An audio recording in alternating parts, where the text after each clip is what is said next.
야곱 이야기 계속 보고 있습니다.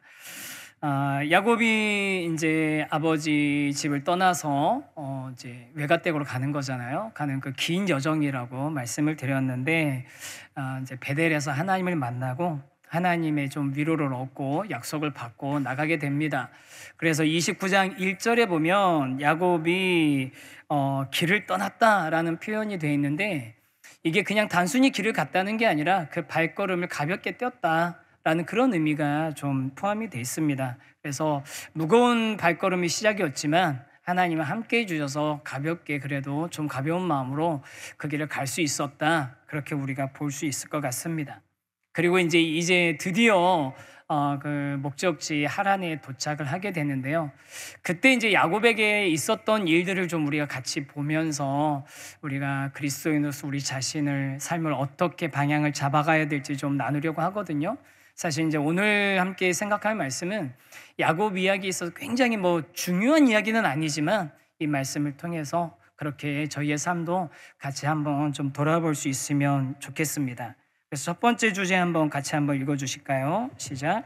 되살아난 열정. 네. 야곱이 이제 하란에 도착하지 않습니까?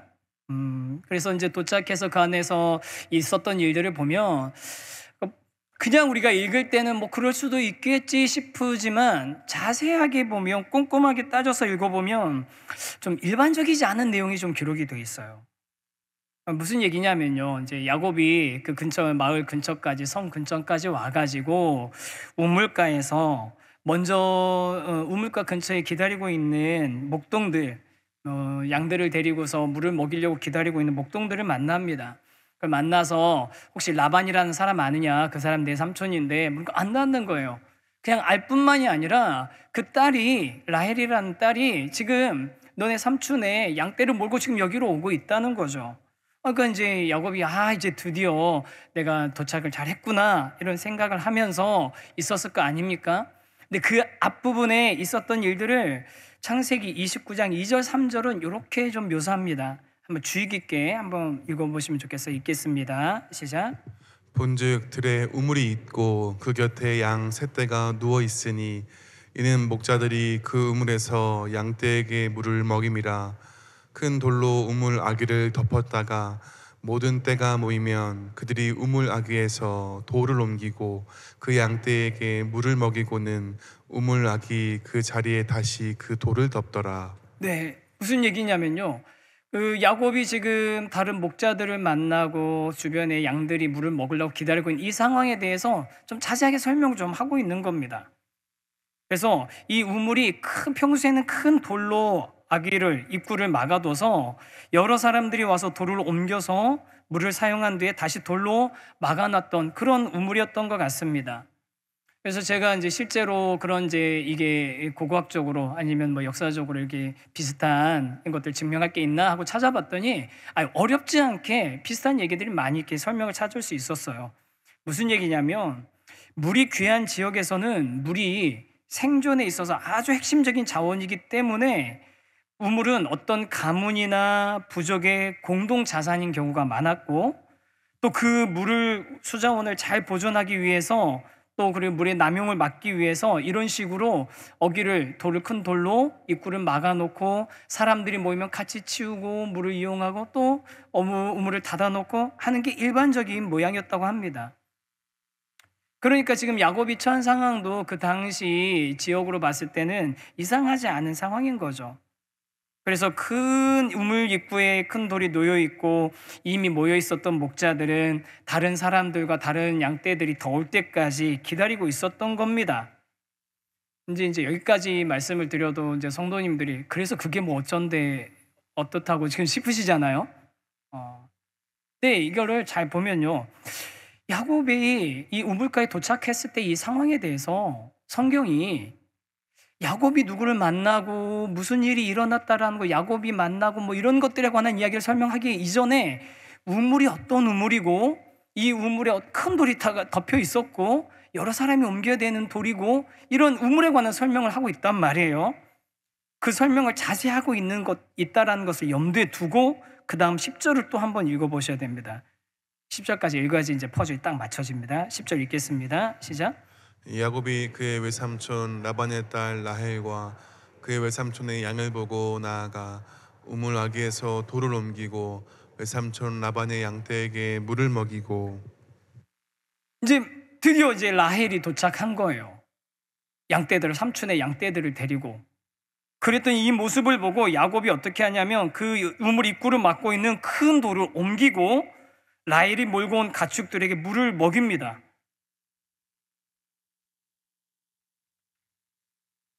이제 그래서 저도 사실은요, 이 부분이 너무 당연하게 여겨졌던 거예요. 그냥 모여있던 목자들이 있으니까 같이 돌 옮겨놓고 같이 물 먹였나 보지 생각을 했거든요. 근데 만약에 그랬으면 성경이 이렇게 기록되면 안 돼요. 야곱이 목자들과 함께 돌을 옮기고 누가 그럼 물을 먼저 먹어야 됩니까? 라헬이 데리고 온 라헬과 라헬의 양들이 먼저 물을 먹는 게 아니라 먼저 모여있었던 셋대의 양들이 먼저 물을 먹어야죠. 선입선출. 우리 주차장 그렇지 않습니까? 먼저 들어온 사람이 먼저 나가고 먼저 줄 서고 있었던 사람들이 물 먹어야지. 그 새치기 하면 엄청 열받잖아요. 그런데 성경은 어떻게 되어 있냐면 야곱이 라헬을 보고 그 돌을 옮기고 라헬의 짐승들에게 물을 먹이는 걸로 나옵니다. 제가 찾아봤어요. 자세하게 다시 찾아봤더니 이 야곱이 돌을 옮겼다, 야곱이 양들에게 물을 먹였다라는 동사가 3인칭 단수 동사들이에요. 그 얘기는 무슨 얘기입니까? 야곱이 혼자서 돌을 옮겼고 야곱이 그 양떼들에게 물을 먹을 수 있게 해줬다는 거예요. 신기하지 않습니까? 여러 사람이 옮겨야 되는 그 돌을 야곱이 옮겼대요, 혼자서. 그리고 자기도 지금 여행이어서 지치고 피곤할 텐데 자기가 물 먹는 것뿐만 아니라 그 양떼가 많잖아요. 그 양떼들이 물을 다 먹을 수 있도록 해주는 건 굉장히 힘든 일이고 번거로운 일인데 그 양들이 다 물을 먹을 수 있도록 해줬다라는 겁니다. 결코 쉬운 일이 아니거든요. 어떻게 그럴 수 있었을까 좀 찾아봤더니 여러 목사님이나 책들이 다양한 이야기들을 하더라고요. 어떤 분은 우리가 야곱에 대해서 잘못된 이미지를 가지고 있다고 하는 거예요. 사실은 야곱이 힘이 셌다는 거죠. 원래는 야곱이 엄청 힘이 셌는데 근데 우리가 못 알아봤다라고 하는데 뭐 그랬을 수도 있고 뭐 저랬을 수도 있는데 제 결론은 뭐냐면 어떻게 야곱이 그 큰 돌을 여러 사람이 옮겨야 되는 돌을 혼자 옮길 수 있었는지는 알 수 없습니다. 성경에는 그 이유까지는 나오진 않아요. 어떻게 했는지, 어떤 초인적인 힘이 나왔는지는 모르지만 적어도 하나 분명한 건 뭐냐면 야곱이 지금 다른 사람들에게서 이전에 아니면 자신의 모습에서 한동안 사라지고 없어졌었던 열정적인 모습을 다시 회복하고 있다는 겁니다. 엄청난 열정을 가지고 초인적인 힘을 발휘해가지고 돌을 옮기고 있는 거예요. 그리고 그 많은 양떼들이 다 물을 먹을 수 있도록 도와주고 있는 겁니다. 엄청난 헌신을 하고 있는 거죠. 아니, 우리가 생각했을 때 야곱이 이렇게 하는 거 뭐 당연한 것 아니야 싶지만 여러분 전혀 그렇지 않거든요. 야곱 한번 생각해 보십시오. 지금 야곱이 뭔가 내 인생 새롭게 개척해 보자고 당찬 포부를 가지고 꿈을 꾸면서 지금 여기 간 겁니까? 아니에요. 야곱은 어쩔 수 없이 밀려서 여기 간 겁니다. 간신히 도착한 거예요. 자기 인생이 지금 잘 풀리고 있다고 생각하고 있을까요? 아니에요. 지난주에 말씀드린 것처럼 내가 장자의 축복 받고 다 받았지만 결국 다 버리고 떠나야 되는 건 누구였습니까? 형이 아니라 나였던 거예요. 내 인생 빈털터리고 아무것도 없는 정말 허무한 상태에 빠져있는 야곱입니다. 그러니까 야곱은 지금 무슨 새로운 열정이 나올 수가 없는 상태예요. 그리고 또 하나, 야곱에 대해서 우리가 지금 이 시점의 야곱에 대해서 우리가 간과하고 넘어가고 있는 게 하나 있는데, 여러분 이때 야곱의 나이가 몇 살쯤 됐을 거라고 생각하십니까? 야곱이 몇 살쯤 됐을까요? 그냥 당연히 결혼 안 하고 가서 결혼하라고 그랬어요. 신부감 찾아서 결혼하라고 했으니까 20대 후반, 30대, 늦었으면 40대 노총각 됐겠지 싶으시죠? 야곱 몇 살쯤 됐을까요? 최소 70에서 77입니다. 깜짝 놀라시죠? 일부 때도 설교 때 다른 건 다 기억 못해도 이것만 기억하고 계시더래요. 야곱이 그렇게 나이가 많았어? 이제 두 가지 방법이 있어요. 이삭에서부터 더해서 계산하는 방식이 있고, 저 뒤에 요셉에서부터 빼오는 방식이 있는데, 이삭이 에서와 야곱 낳은 게 60세일 때입니다. 그리고 나서 이삭이 야곱이 축복해주고 야곱이 가서 외삼촌 내서 20년 갔다가 돌아오고 어쩌고 해가지고서 죽은 게 이삭이 180세까지 살거든요. 180세까지 사는데 그게 야곱 가족이 애굽으로 이주하기 10년 전까지 살아요. 그러니까 이삭이 야곱한테 축복해주고 에서한테 축복해주려고 맘먹었을 때가 아직 인생 최소 50년 이상 남아있었던 때입니다. 그러니까 그냥 180에서 50 빼면은 130이잖아요. 60살에서 130살까지, 그러니까 최소 60살, 70살 그 정도 차이가 나오는 거죠. 70 나오는 거죠. 이렇게 계산하는 방식이 있고, 좀 더 정확하게 계산을 하냐면 어떻게 하면 되냐면요. 여러분, 요셉이 애굽에 총리된 게 몇 살이죠? 30살입니다. 그러니까 30살인데 그때부터 7년간의 풍년이 있잖아요. 그러니까 37살 될 때까지 풍년이 있고, 흉년이 시작돼서 흉년 두 번째 되는 해에 야곱의 가족들이 애굽으로 이주합니다. 즉 39살에 야곱의 가족이 애굽으로 이주합니다. 그때 야곱이 자기 나이를 밝혀요. 내 나이가 130이라고. 그럼 130에서 39년 빼면은 야곱의 나이가 90살 정도 됐을 때 요셉이 태어난 거잖아요. 그 요셉이 태어날 때가 야곱이 삼촌네 집에서 20년 종살이 같이 살던 그 시절 마치고 돌아올 때입니다. 그럼 거기서 다시 20년 빼면 몇 살입니까? 70살. 여러분, 제가 나름 이렇게 머리 써가면서 그림 그려가면서 정리한 거예요. 믿으세요. 최소 70살이에요. 70에서 77살 사이입니다. 그러니까 여러분, 그 당시에 사람들이 140살에서 170살도 사니까 완전 너무 늙은 나이는 아니지만, 그래도 여러분 이미 자기 인생에 있어서 젊음 한참, 이제 결혼하고 막 했어야 될 시기는 한참 지나고 남은 시간인 거예요. 여러분, 에서와 야곱이 쌍둥이에요. 근데 에서는 벌써 결혼했고 또 결혼하잖아요. 이미 가족을 충분히 이루어야 될 정도로 그 정도 나이가 이미 충분히 된 때, 그때 아무것도 없이 결혼도 못하고 혈혈단신 저 멀리 타향으로 가서 살아야 되는데, 그런 야곱한테 무슨 열정이 나오겠습니까? 나올 수가 없죠. 그런데 그냥 자연인 상태로라면 이전에 가지고 있던 열정도 다 사그러들었을 만한 그런 그 야곱인데, 갑자기 초인적인 힘을 발휘하는 거예요. 어디서 그런 열정이 나왔는지 모르겠지만 그런 초인적인 힘을 발휘하면서 큰 돌을 자기가 혼자 옮기고 그 짐승들이 다 물을 먹이는 이런 모습을 보는 겁니다. 의지할 만한 가족을 만났으니까 그럴 수도 있겠지만, 진짜 이유는 우리가 딱 보이잖아요. 여태까지 70 먹을 때까지 여자 한 명 못 사귀어봤던 모태솔로였던 야곱이, 그렇잖아요. 드디어 한 여인을 만났는데 아버지 어머니가 부탁한 대로 그 친족 중에서 결혼할 사람일지도 모르겠다고 생각하는 그 여인을 딱 만났는데, 게다가 미인이야. 딱 내 스타일이야. 그러니까 그 안에서 이제 열정이 일어나는 겁니다. 안 봐도 그렇게 이해가 되는 거죠, 이제는. 이런 불을 있는 열정을 가지고서 이제 외삼촌네 집에 가서 지내기 시작하는데, 뒤에 또 다음 주에 또 다룰 이야기지만 라반이 삼촌이 만만한 사람이 아니거든요. 이 한 달이 지나니까 이 삼촌이 얘기합니다. 언제까지 그냥 얹혀 살 거냐, 이제 품삯을 정하자. 그 얘기는 무슨 얘기냐면, 가족이라고 그냥 뭉개고 있으려고 생각하지 말고 제대로 너 한몫해라. 네 한몫 제대로 해라, 그 요구하는 거죠. 그러자 야곱이 대번에 뭐라고 하냐면, 그동안 마음에 품고 있었던 라헬, 둘째의 딸인 라헬과 결혼하는 대가로 내가 삼촌을 위해 7년 동안 봉사하겠습니다. 삼촌이 먼저 7년을 제시하는 게 아니에요. 이 정도면 삼촌이 거절 못하겠지 싶을 정도의 충분한 만큼의 이야기를 하는 겁니다, 자기가.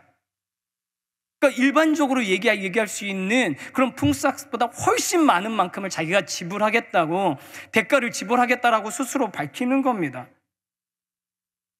그렇게 라헬을 향한 엄청난 열정이 있었기 때문에 7년 동안 일해줄 것을 약속하고 실제로 일을 하거든요. 20절에 그것을 지킵니다. 이것도 읽어보겠습니다. 시작.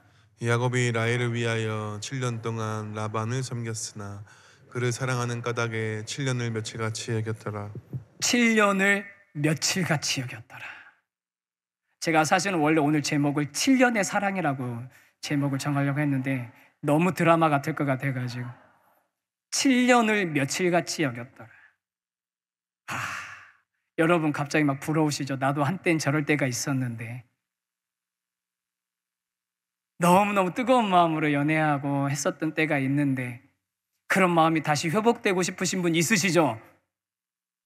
이거 일부 때는 좀 회복되시기 바랍니다. 근데 다른 사람하고 회복되는 게 아니라 지금 살고 계신 그분하고 회복되시기 바랍니다. 제가 전에 한번 말씀드렸죠. 다른 사람 보고 가슴 뛰면 신부전증이라고 병원 가셔야 된다고. 심장 검사 받으셔야 돼요. 초음파. 이런 열정 되게 부럽지 않습니까? 야곱처럼 누군가를 뜨겁게 사랑해보고자 하는 그런 마음, 시간 가는 줄도 모르고 내 삶을, 내 인생을 막 쏟아붓고 싶은 그런 마음 갖고 계시잖아요. 이게 뭐 꼭 우리 연인이나 뭐 부부관계만이 아니라 우리 직장 생활하시는 성도님들 그런 마음 있으시잖아요. 내가 그냥 내가 월급 받으려니까 어쩔 수 없이 출근하는 게 아니라 출근하러 가는 그 자리가 너무 기대되고, 내가 하는 일이 막 정말 즐겁고, 또 내가 하는 일을 통해서 나온 그 결과물 때문에 내가 너무 신나고 그런 일을 하면 좋겠다 하는 마음 가지고 계신 분들 있으시죠. 저는 그런 마음들이 좀 우리 성도님들 다 회복되셨으면 좋을 것 같아요. 근데 야곱에게는 이런 열정이 생기는 게 아주 사소한 일에서부터, 뭐 자기 인생에서는 중요하지만 그런 일 통해서 열정이 다시 일어난 모습을 보는데, 저도 약간 최근에 제 안에 좀 그동안 살짝 이렇게 사그러들고 있었던 열정이 다시 한번 불꽃이 튀는 순간이 좀 있었거든요. 좀 뭐 그렇게 중요한 얘기는 아닌데 하여간 저한테는 좀 그런 불꽃이 제 스스로 느낄 때 튀는 게 느껴지는 게 있었습니다. 뭐냐면 우리 7월 첫 주까지 다락방, 순장반, 제자반들 다 이제 종강하고 7월 첫 주 월요일, 화요일에 이제 29개 교회 목사님들 다 같이 모여서 가평 우리 마을에서 이제 수련회를 좀 했거든요. 왜냐면 이제 그때들 대부분 다 끝나니까 모여서 그동안 사역에 대해서 이야기도 나누고, 또 뭐 예정에는 이찬수 목사님 말씀도 듣고 뭐 이렇게 하려고 했었는데, 그 이제 1박 2일 가평 우리 마을로 가기로 했는데, 근데 4명의 목사님이 우리 가평까지 자전거 타고 가자. 그런데 그 중에 한 사람이 배신. 근데 3사람이 자전거 타고 간 거예요. 분당에서부터 출발하면 80km인데 뭐 중간에 좀 어디까지 차 타고 가서 만나서 이제 가긴 했는데 굉장히 긴 거리를 이제 자전거를 타고 간 거죠. 뭐 아침 출발해서 아침 먹고 또 가다 또 점심 먹고 그리고 이제 들어갔는데, 어쨌든 안전하게 타고 갔습니다. 뭐 빨리는 아니지만 오랜만에 이제 장거리를 나름 탄 거예요. 그래서 갔는데 가평 우리 마을 가보신 분들 계시죠? 가면은 그 입구에서부터 주차장 건물까지 이렇게 약간 고바위가 있거든요. 경사가 좀 심해요. 근데 이 자존심에 내려서 끌고 갈 수는 없어. 자전거 타고 가는 거지 끌고 가는 게 아니야. 그러면서 그 위를 으악 소리를 지르면서 제가 타고 올라갔거든요. 다른 목사님들이 제 소리 지르는 거 들었대요. 올라갔더니 뭐 그 뒤에 모여서 뭐 예배도 드리고 뭐 조별 나눔도 하고 뭐 토의도 하고 막 다 했는데, 그런 거 다 물론 의미도 있었지만 저한테는 그냥 제가 자전거 타고 갔다는 거, 성공했다는 것 자체가 다 이루었다요. 다 이루었다. 너무너무 좋은 거예요. 너무너무 좋은 거예요. 막 자전거 저 뒤에다 세워놓고 보라고 이거 타고 왔다고 막. 근데 이제 다른 목사님들이 타고 왔으니까 돌아갈 때도 그거 타고 가라 막 그래가지고, 미안하다 나 태워줘라 해가지고 올 때는 차 얻어 타고 왔는데, 여러분 그 작은 거 하나만 해도 제 안에 막 열정이 확 다시 일어나더라고요. 그럼 자전거 좀 다시 타볼까? 막 했는데 하나님께서 자제하라고 이번 주에는 비를 좀 많이 주셔서,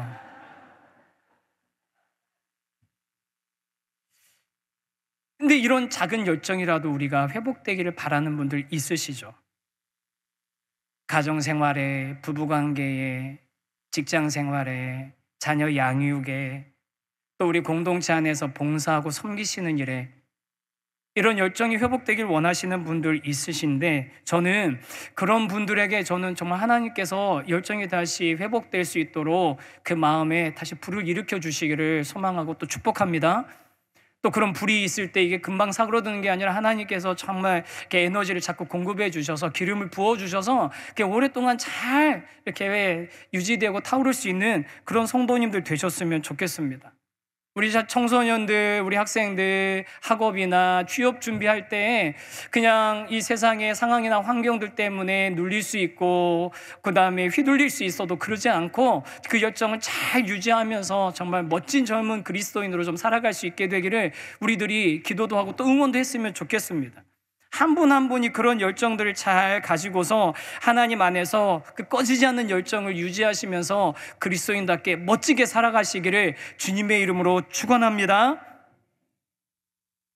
근데 이렇게 얘기하고 나면 여러분, 그러면 그 열정을 정말 우리가 유지하는 건 어떻게 유지할 수 있는 건가요? 그 열정 우리가 열정 가지고 살아가실 축원합니다 얘기하면은 그 열정 우리가 그 유지할 수 있습니까? 또 우리가 주변에 많이 보잖아요. 아니면 어쩜 우리 모습일지도 모르는데 그런 열정을 가지고 막 살아냈는데 한번 해봤는데 시도했는데 결국 그 끝에 가면 어떻게 되죠? 지치고 허무함을 느끼고 내가 겨우 이러려고 이렇게 그동안 내 삶을 여기다가 갈아 넣었나? 그런 마음이 들면 스스로 자신이 초라해지고 이전에 내 삶이 정말 다 부정되는 것 같은 그런 허무한 마음 드실 때도 있으시죠? 여러분, 그냥 단순히 우리가 여러분 열정을 가지시기 바랍니다, 야복같이 되시기 바랍니다 하고 끝나야 되는 게 아니라 여러분, 우리가 열정을 가지되 이 열정이 얼마나 강력하냐, 얼마나 지속시킬 수 있느냐, 그게 중요한 게 아니라 우리는 어디서부터는 열정을 품어야 되고 어디를 향한 열정을 가지고 있어야 되는지가 중요하다는 겁니다. 사랑하는 우리 성도 여러분, 저도 그렇고 성도님들도 그렇고 정말 바른 근원에서부터 시작된 열정을 가지고 바른 방향을 향해서 나아가는 그런 그리스도인이 되기를 소망합니다. 그러려면 우리 안에서 잘못된 열정으로부터 시작되어져 있는 그 동기가 부여되어 있는 것들을 우리가 잘 점검하고 그것들을 제대로 우리가 분별할 수 있어야 됩니다. 그래서 우리 두 번째 주제 같이 한번 읽어볼까요? 시작. 욕망에 근거한 열정을 넘어서는 삶. 이제 어떤 책을 보니까 열정 자체는 선하거나 악하지 않은 중립적인 거라고 얘기하더라고요. 그런데 그 열정이 어디서 근거하는지를 살펴보는 게 중요하다고 얘기하는 책이 있었습니다. UCLA와 하버드에서 공부한 라라 필딩이라는 임상 심리학자가 쓴 책 중에 홀로 서기의 심리학이라는 책이 있거든요. 이제 책 제목에서 알 수 있듯이 이분이 사람마다 양상은 다르지만 홀로서기 문제가 있고 그것이 내면을 잘 점검할 필요가 있다라고 이제 그 책에 주로 다루고 있는데 그 중에 한 부분에 이런 내용이 있습니다. 제가 화면에 준비했는데 눈으로 한번 따라 읽으시면 좋겠어요. 홀로 서지 못하는 사람들은 스스로 부족하고 결핍된 존재로 인식하고 타인이나 세상이 그 결핍을 채워줄 수 있다고 믿는다. 타인이나 세상이 그 결핍을 채워줄 수 있다고 믿는다. 그래서 인정받으려고 지나치게 노력하거나 일에 매달려 자신을 혹사한다. 그리고 그런 노력이 반복적으로 실패하면 반대로 마음의 빗장을 걸거나 극도의 무기력에 빠지기도 한다. 여러분, 우리의 열정이 타인이나 세상이 그 결핍을 채워줄 수 있다고 믿고 그것을 얻기 위해서 그것을 내가 쟁취해내기 위해서 취하는 그런 열정 아닙니까? 다른 사람의 인정을 받기 위해서, 아니 그런 인정을 받기 위해서 정말 지나치게 일에 매달리거나 노력하고 있는 그런 모습을 다른 사람들 열정이라고, 또 나 스스로 열정이라고 속이고 있는 것 아닙니까? 그런데 그런 열정은 실패되었을 때 마음의 빗장을 걸고 또 극도의 무기력에 우리를 빠지게 만든다는 거예요. 이 책의 관점으로 보면 야곱이 딱 그런 상태에 일단, 그리고 야곱이 왜 그렇게 장자권에 집착했는지, 또 야곱이 왜 이렇게 갑자기 초인적인 열정을 냈는지 그 야곱의 결핍이 좀 보이는 것 같습니다. 그 야곱이 이전에 장자권, 또 장자의 축복을, 그것을 그렇게 바랬던 건 뭐예요? 자신의 결핍을 그게 채워줄 수 있고 자신의 문제를 이게 해결해 줄 수 있을 거라고 생각했으니까 그렇게 바랬던 거잖아요. 그런데 그것을 그렇게 열정적으로 막 파축 팔고 막 속여가면서 받아봤더니 결론은 자기에게 돌아온 건 아무것도 없는 것처럼 보일 때 어떻게 됩니까? 결국 반대로 마음이 빗장을 걸거나 극도의 무기력에 빠지게 되는 거죠. 저는 그래서 지난주에 봤던 야곱이 하나님이 내가 네 하나님이 되어주고 내가 너와 함께 해주고 하는데도 시큰둥하잖아요. 하나님이 나 끝까지 나 보호해 주시고 나 이렇게 돌아오게 해주시고 하시면 그러면 하나님이 내 하나님 되고 내가 하나님의 집 만들 겁니다. 야곱의 그런 태도가 조금 이해가 되는 것 같아요. 이런 관점으로 보니까. 그러니 지금 현재적으로 야곱이 그 열정이 차갑게 식어버리고 마음의 빗장이 갇혀져 있었는데 이제 다시 또 다른 이 열정이 시작된 이유는 뭡니까? 또 자기 안에서 시작된 게 아니라 하나님과의 관계 안에서 시작된 게 아니라 아름다운 여인 라헬을 보고 라헬을 발견해서 그 라헬을 얻기 위해서 지금 그냥 또 다시 새로운 열정이 막 일어나는 거잖아요. 7년이란 시간 동안 한 푼의 보상 없이 일하면서도 힘들지 않고 단 며칠처럼 여길 정도로 그렇게 뜨거운 열정으로 보낼 수 있었던 건 뭐냐면 라헬의 사랑을, 그 사랑을 얻으면 내가 내 결핍이 채워질 것 같으니까 그걸 갈구하면서 이 열정을 내세운 것 아닙니까? 그런데 여러분, 이렇게 자신의 결핍을 다른 물건이나 다른 사람이나 어떤 것으로 채우기 위해 했던 열정, 자신의 결핍을 채워줄 수 있을 것 같은 어떤 대상을 향한 열정은 그 한계가 분명할 수밖에 없는 겁니다. 야곱이 이런 열정을 가지고 라반에게 가서 내가 7년을 일하겠습니다 라고 했더니 삼촌이 그걸 어떻게 이용합니까? 라반 같은 약간 교활한 사람한테는요, 이런 인간적인 열정에 사로잡혀서 눈이 먼 사람은요 너무나 다루기 쉬운 상대였을 거예요.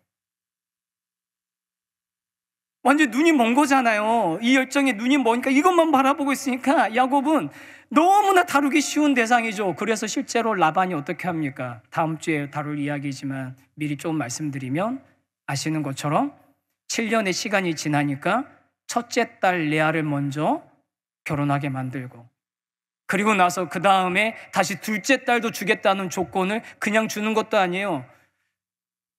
뭐 이런 아버지가 있나 싶긴 한데, 내가 잘못했다. 그럼 둘째 딸하고도 결혼해가냐? 둘째 딸하고도 다시 결혼하면 되잖아. 대신 7년 더 일해. 그래서 총 14년의 노동 착취를 합니다. 지금 같으면 고발해야죠. 그런데 라반이 이렇게 야곱을 이렇게 마음대로 자기가 편한 대로 이용해 먹을 수 있었던 이유는 뭐예요? 야곱이 잘못된 열정으로, 다른 사람이 내 결핍을 채워줄 수 있을 거라는 잘못된 열정으로 거기서 빠져가지고 눈먼 열정을 가지고 있으니까 마음대로 이용해 먹은 거죠. 제가 오늘 이 야곱의 이야기를 보면서 예전에 읽었던 톨스토이의 바보 이반이라는 책이 생각이 났습니다. 그 약간 동화 같은 책인데요. 그 책에 보면 세 형제가 나와요. 첫째는 군인이고 그 전쟁과 권력에 대한 야망이 있었고, 둘째는 상인이었습니다. 당연히 물질적인 부여와 소유에 대한 욕심이 있는 사람이었고, 근데 셋째는 자기 목도 제대로 못 챙기는, 그러니까 세상 사람들 볼 때 말 그대로 바보였어요. 그런데 악마가 이 형제들을 갖다 괴롭히기로 마음먹어요. 그래서 악마가 첫째에게는 군인이니까 뭘 줬겠습니까? 군대를 줍니다. 군대를 줘가지고 장군이 되게 해가지고 전쟁을 일으키게 하는 거예요. 전쟁을 통해서 자기 명예를 쌓도록 만듭니다. 그런데 어떻게 됐겠습니까? 당연히 악마의 장난이니까 그 전쟁에서 지게 되죠.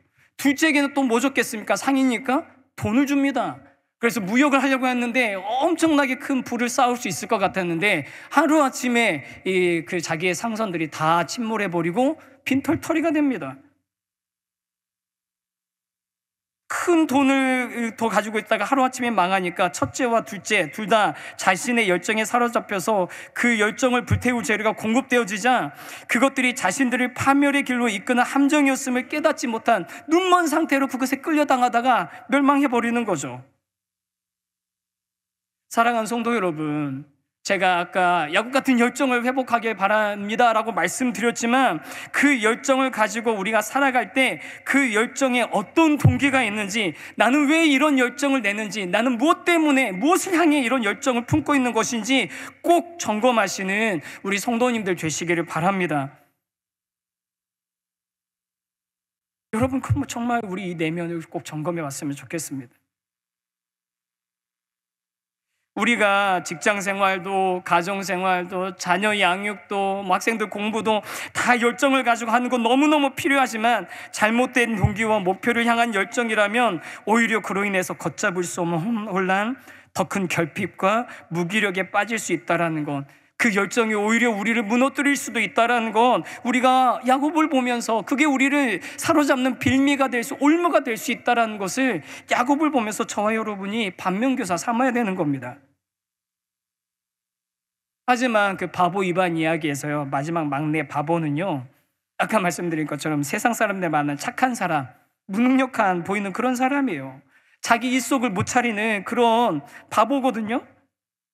그러니까 이 이반에게 악마들이 다가와가지고 어떻게 하냐면 너한테 큰 이익을 주겠다고 하는데 도대체 이 악마의 꼬임에 넘어가지 않는 거예요. 예를 들면 악마가 와서 금화를 보여주면서 내가 이 금화를 너네 많이 가질 수 있게 해줄게 그랬더니 처음에는 반짝반짝 건나고 예쁘네 하고서 몇 개 갖고 놀다가 아이 재미없네 던져버리고 가서 밭으로 일하러 가는 거예요. 예를 들면. 그러니까 자기가 그저 땀 흘려 일하고 수고한 만큼 감사하면서 살아가는 것 외에는 관심이 없으니까 세상 사람들 보기에는 바보 같은 거죠. 그리고 이런 우직한 모습을 보면서 사람들이 비웃었지만 이야기가 끝나갈 때 어떻게 되냐면요, 끝날 때까지 이 바보 이반 막내는요 악마의 온갖 장난질에 놀아나지 않고 오히려 악마들이 스스로 자멸하게 만듭니다. 왜 그렇습니까? 세상의 온갖 것들이 흔들려고 하지만 그 흔드는 것들에 상관하지 않고 자기는 자기가 가지고 있는 절대적인 가치만 믿고 그냥 우직하게 살아가고 있는 거예요. 내가 손으로 수고하고 노동하고 그 결과를 먹고 산다. 그러니까 휘둘리지 않았던 거죠. 사랑하는 우리 성도 여러분, 저는 여러분들이 다시 한번 하나님 안에서 열정을 회복하는 삶이 되기를 원합니다. 그런데 여러분의 결핍에 그것을 채우기 위해서 그것을 쫓아가는, 세상에 흔들리는 누가 뭘로 돈 벌었다더라, 누가 성공했다더라, 그것에 쫓아가는 열정이 아니라 우직하게 하나님께서 우리에게 맡겨주신 삶, 그 삶을 당당하게 살아내는 그런 열정을 지닌 저와 여러분이 되기를 간절히 소망합니다. 우리 믿음의 선배들의 그들 중 그런 분들, 선배들 중에 그런 분들이 많이 있어요. 대표적인 분이 누구예요? 노아지 않습니까? 여러분 120년 동안에 배를, 방주를 지었습니다. 120년을. 아무리 하나님이 사명을 주셨다고 한들 120년 방주 지을 수 있겠습니까?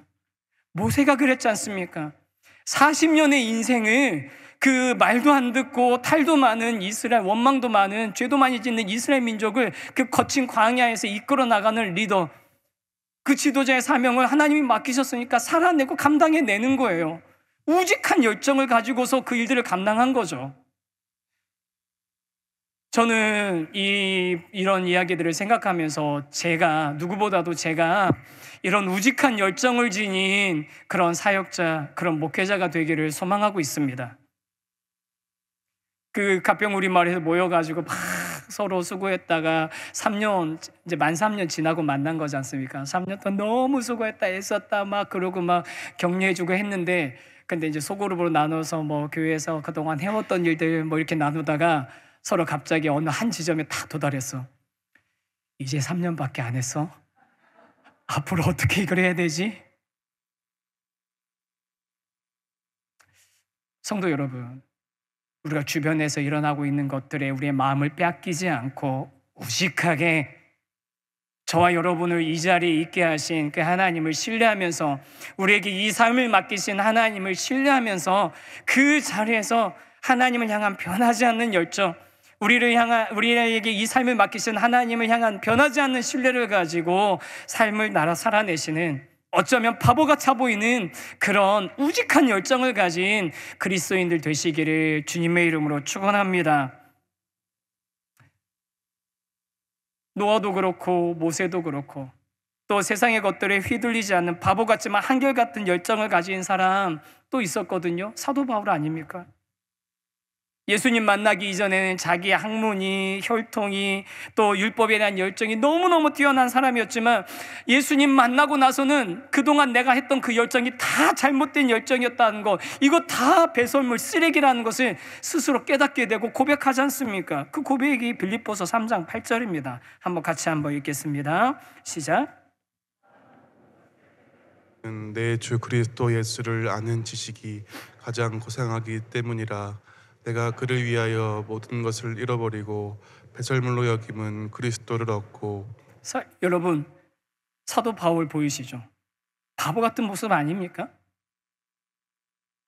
이전에 자신의 출신, 학벌, 자신의 그런 가문 이런 것들을 내세우면서 살아가면 훨씬 인정받고 존중받고 사람들의 추앙받을 수 있는 그런 삶인데, 그런 것들은 이제 다 뭐로 여긴다고요? 배설물로 여기는데, 그런 이유가 뭡니까? 예수 그리스도를 얻는 거면 만족하기 때문에. 얼마나 바보 같은 모습이에요.